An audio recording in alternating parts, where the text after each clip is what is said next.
Welcome back to the channel. Today, before we get started on today's content, I wanted to speak a little bit about some of the changes to the channel that are coming in the new year. I decided to hold off until the new year to make some of these changes so that it kind of gives us a fresh start going into 2022. Just to give you a brief history for those who are watching this as new subscribers or maybe first-time viewers of my videos, is that we started a couple years ago with the Acura CL project, where I purchased a 2003 Acura CL Type-S, and it was in severe neglect. And then we did a series of videos where I walked you through how we kind of addressed some of those deferred maintenance items, some of the more critical components that needed to be addressed. And now today we're at the point where the vehicle is driving and is safe functioning.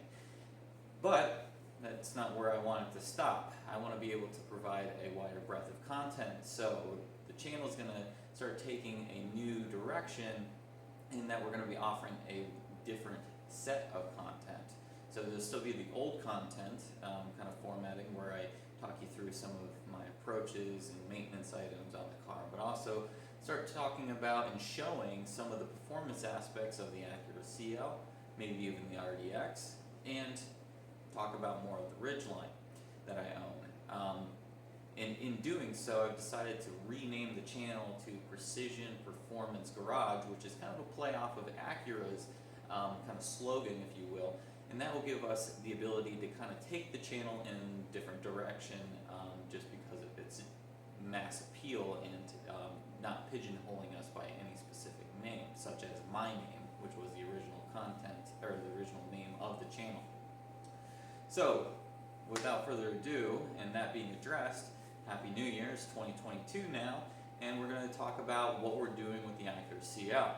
So, in 2022, with the Acura CL, I'm going to be starting a series of videos showing you the teardown of the engine on the Acura CL, bringing it all the way down to the fuel injectors and showing you how I clean those. We're going to do an EGR port cleaning as well as an EGR valve cleaning. We're going to do IACV for those who may not know what either one of those are. So exhaust gas recirculation valve and idle air control valve, IACV. And those are two pretty big maintenance items on most early 2000s and even into the later models, V6 variants of the engine platform that need to be cleaned and maintained. So we're going to do that. The car now has over 100,000 miles on it. So we're going to look at this as kind of a 100,000 mile maintenance deep clean cycle that we're going to be doing here. And what more perfect time to do it than while the car is being stored. So we'll take you through that. We're going to start the video with kind of showing you how we break down the engine, and then we're going to pivot to an intake manifold cleaning, injector cleaning, like I said, EGR, IACV, as well as just some things I'm not going to necessarily talk about in depth, but you'll see within the video content in probably like a time lapse. So without further ado, here we are. Let's get started.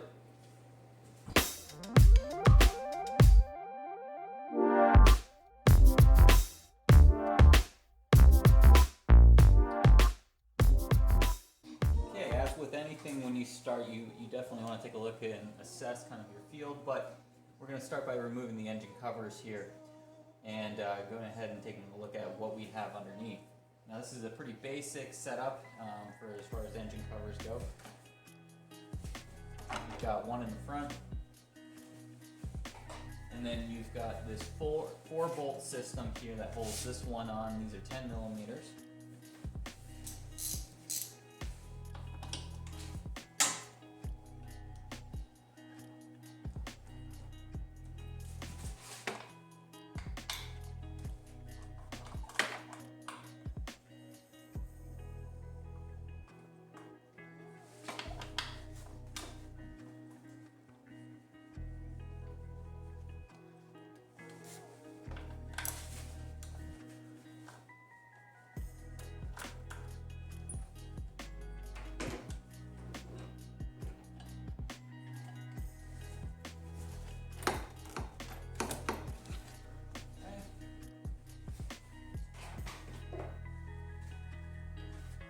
So now we have our intake manifold, and how you get to the actual intake manifold disassembly itself is that you have to remove this top part as well as disconnect your intake.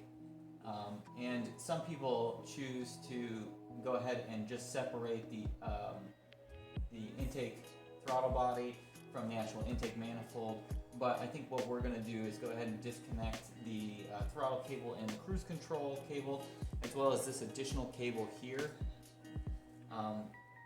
And go ahead and get a complete disassembly, and then we can take a look at what's underneath.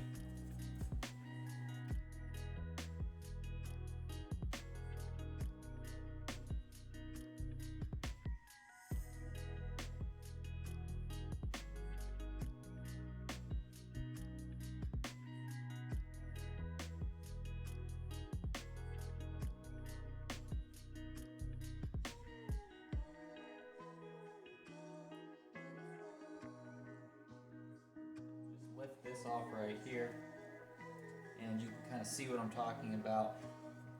All of this has been cleaned previously when I first got the car, but I cleaned it really well, and you can see that we even have some buildup going on since the last time. So that kind of gives you an idea of how much this can build up over time.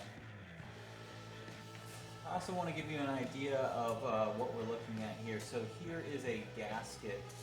This metal gasket right now from Acura is hard to come by. It's a metal gasket, and so technically it's reusable, but what happens here is that you actually get the buildup, and then it doesn't seal right. So this really should be replaced. The other question is this seal right here, this little gasket. So this gasket right here can come separated from the actual intake manifold itself, just like what we have going on here. So I always say, if you can get these gaskets, go ahead and replace them. I know during COVID times it's kind of hard, so this might not be replaceable for you, but you can see that it's just not taking the same shape that it used to, and so it's become very, very flimsy. And we'll have to go ahead and get a new gasket for this one, because it's actually not even sitting in the channel anymore because it's so deformed. And that happens because of the heat cycling, but also this starts to happen when you've got the gases. You can see how everything's wet right now, and that's because the gases are actually causing some vapor collection. So this gasket right here will get replaced after we're done cleaning everything, obviously. But there's actually a fair bit of buildup at the bottom of this, as well as this is where your EGR port comes in. And there's actually a fair amount of carbon on here, but what happens is that this chamber actually gets choked out because of the amount of carbon buildup that occurs here. So you really want to take note of that. But let's go ahead and continue our disassembly process here.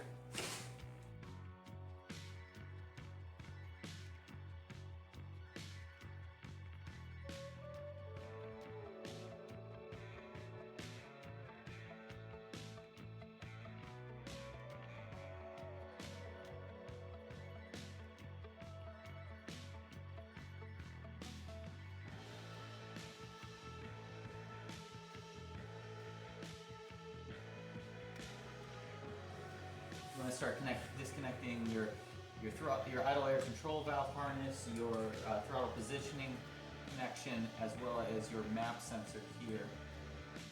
And then we'll also disconnect this hose line that wraps around here.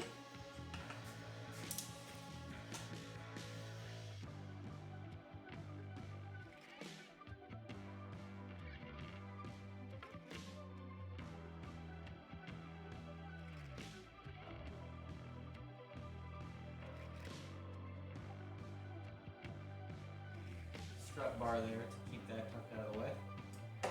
So if you have a OEM intake system, it'll be a little bit more involved than the intake on the Comtech Icebox that I have here. But essentially you want to disconnect the hose lines, the intake lines that go into it. So for me it's a 10 millimeter, but for you, if you're using OEM, it might be a different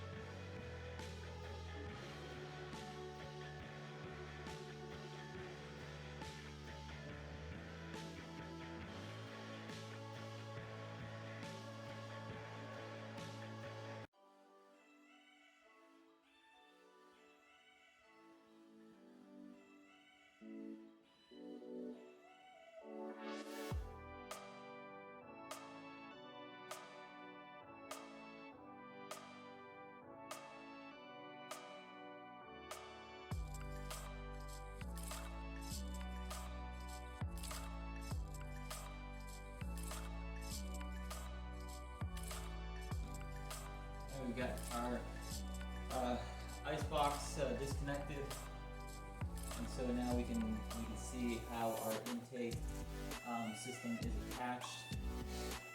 What I'll likely do is go ahead and disconnect now the throttle cables here, since those are pretty easy, and we get those out of our way.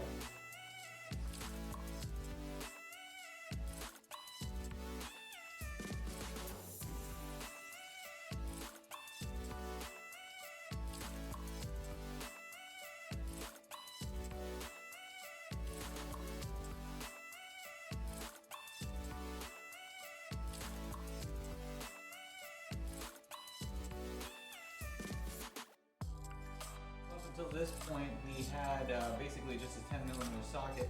Now we have to loosen up the jam nuts on these throttle cables to get them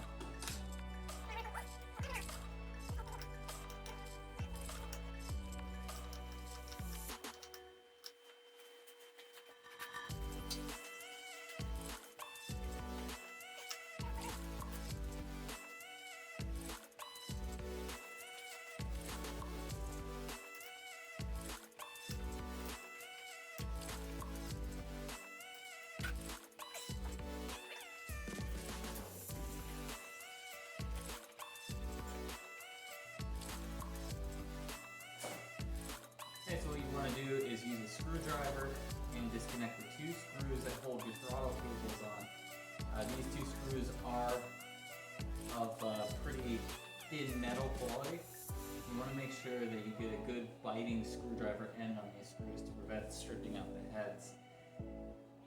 After that, once you get them loose, I would recommend just removing them by hand to avoid any further damage that could potentially happen. So up until this point, we basically used a 10mm socket and a screwdriver, as well as a slightly thin screwdriver just to pry around and break some seals. Otherwise, you don't need that. Now what you can do at this point is you can disconnect your throttle body from your intake. Make sure you get the gasket, and I'll go ahead and grab that gasket right now and show you the part number. Okay, your gasket on the Type-S, and there is a difference between the base and the Type-S. Your Type-S gasket is going to be 16176 PGE-A01.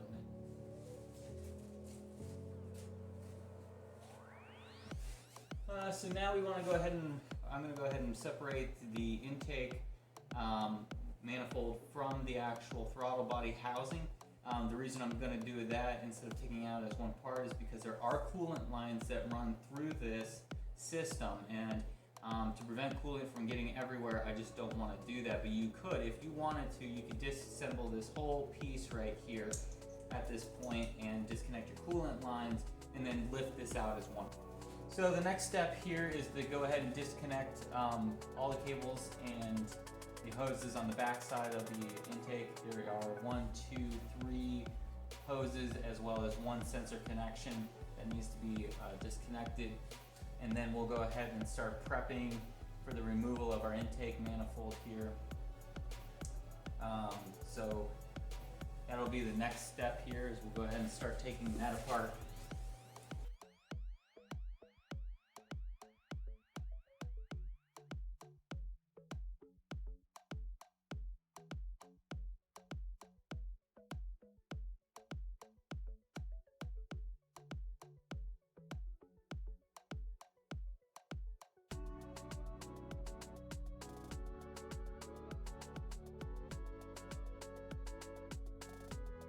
Alright, so we've got the hoses off the backside as well as the sensor disconnected. Now we can go ahead and take off the intake manifold itself. And that is likely going to be a 12 from the looks of it. Yep, these are all 12s. We'll go back to our extension and a deep 12 here.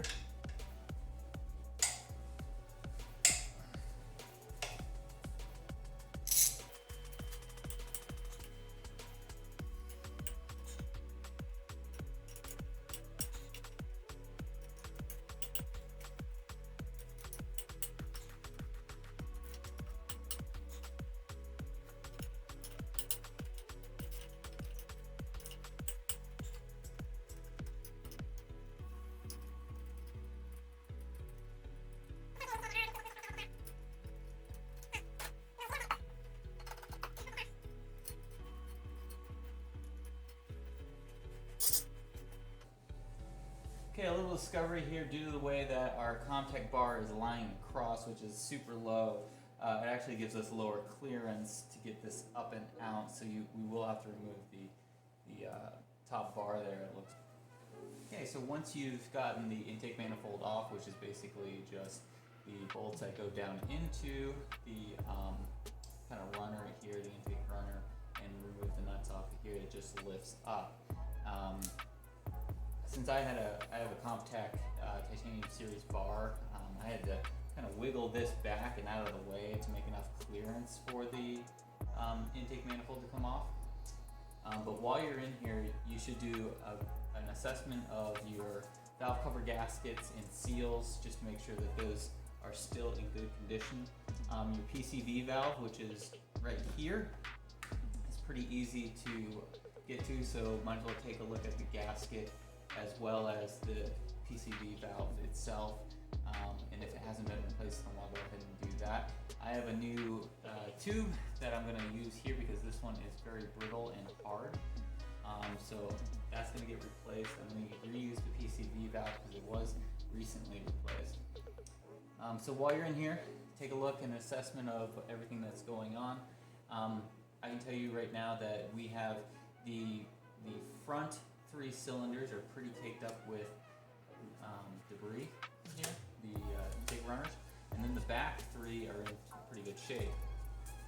So what we're going to do is take a look at everything while we're in here, make sure that it's in good condition, assess the hoses here. These hoses can get pretty brittle in the back, especially since they heat cycle a lot. And then we're going to, the next phase is going to be removing the fuel rails here. We have fuel rail here, and then our injectors are right here. And I'll actually show you how I go through the cleaning process of those. And we're going to reseal everything there. I got the reseal gasket kit for that. And then we've got new intake manifold gaskets that will go in as well. So right now it's basically going to be a lot of cleanup, and we're going to clean up the intake manifold. I'll show you that and the other phase of this project, and we'll start to put things back together. So let's go ahead and get started. Okay, so we have our intake manifold here. This is a classic Honda J series intake manifold. We have, specifically this is the J32A2 intake manifold off of the Acura CL.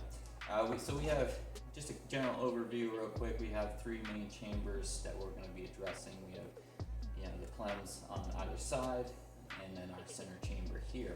Now what happens is you have exhaust gas recirculation that comes out through this chamber over here, which often gets built up with carbon. Then it comes over here, and this kind of fills with oil and debris and a bunch of other things that can hinder the performance, as well as gum up some of these butterfly valves within the main chamber. Ours isn't too bad because I did a cleaning on the main chamber when I first got the vehicle. But now we're going to take the 2 sides apart. We're going to see how bad it is within this. We're going to clean whatever's up in there, and then we're going to re-gasket it. So you start by using a 5 millimeter Allen wrench, and you got to go through and you have to loosen up each one of these bolts. And in between the bolts and the actual main component of the intake manifold is a gasket. So you do have to, or I would recommend getting the gasket as well and replacing it so that you have proper reseal when you go ahead and put everything back together. So let's go ahead and I'll put a time lapse on just to show the breakdown of this.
Okay, so we're at the point where we've got most of it cleaned up. As you can see, there's a lot of debris on the bench here. This is my chemical bench, as some of you may have seen. I kind of do all of my cleaning and chemical use on this bench. But regardless, there was a lot of buildup in here, and I'm not going to be able to get it 100%.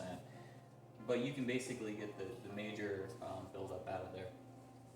Now there's always going to be buildup that happens. It's just natural for the engine the way it's designed, that it's going to reoccur. But what you want to do is kind of knock down that layer as much as you can, so that you're not inhibiting the intake of air into your engine, but also that you're making sure that all the passages are high flowing.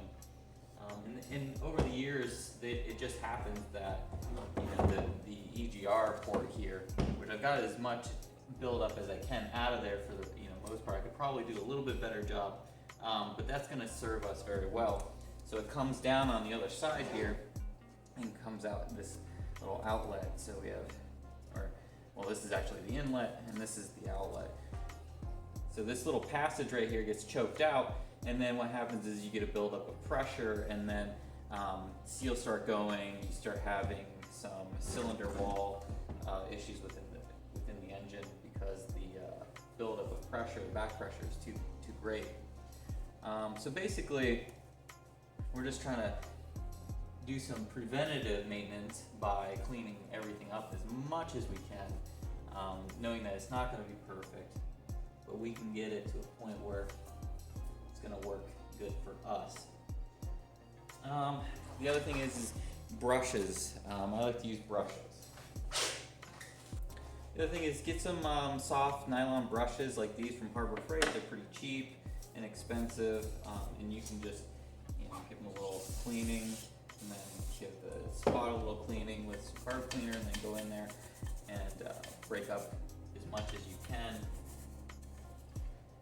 And this will give you a much easier time of cleaning this out. As you can see here, I'm pulling up the dirt right now, but also I'm cleaning out a lot of the inlet passages.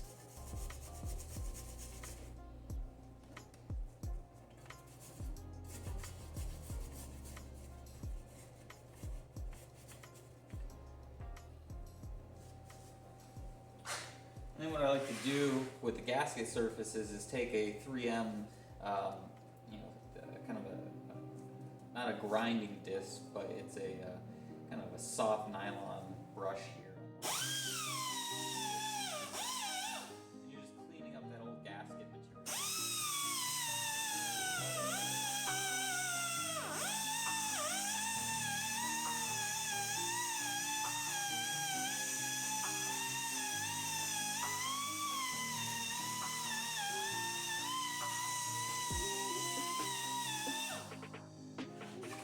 And that's not doing anything more than just taking the old buildup of gasket, where the gasket surface was, so that we have a nice surface to mount our new gasket on.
to go ahead and put our plenum gaskets and covers back on. So the gaskets are right here.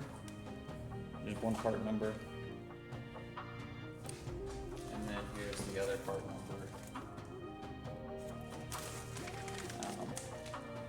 So at this point, you're ready to basically just put everything back together. Now, it's going to be 12 Newton meters on each bolt, and you want to start from the inside, working your way out.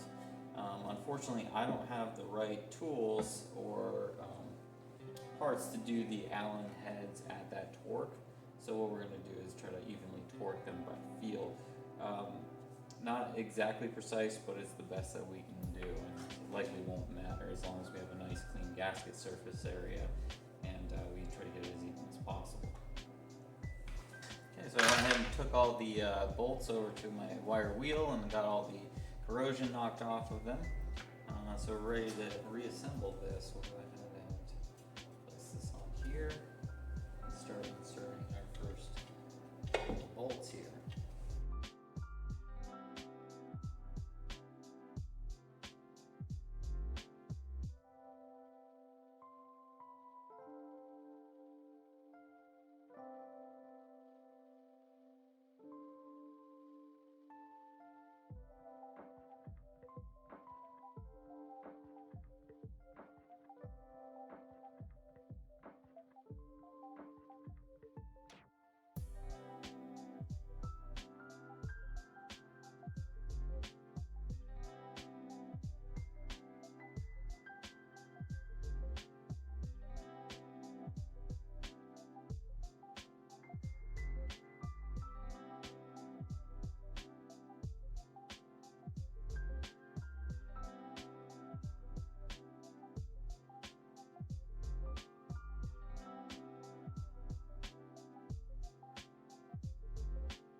One side complete, and we just have to repeat on the other side.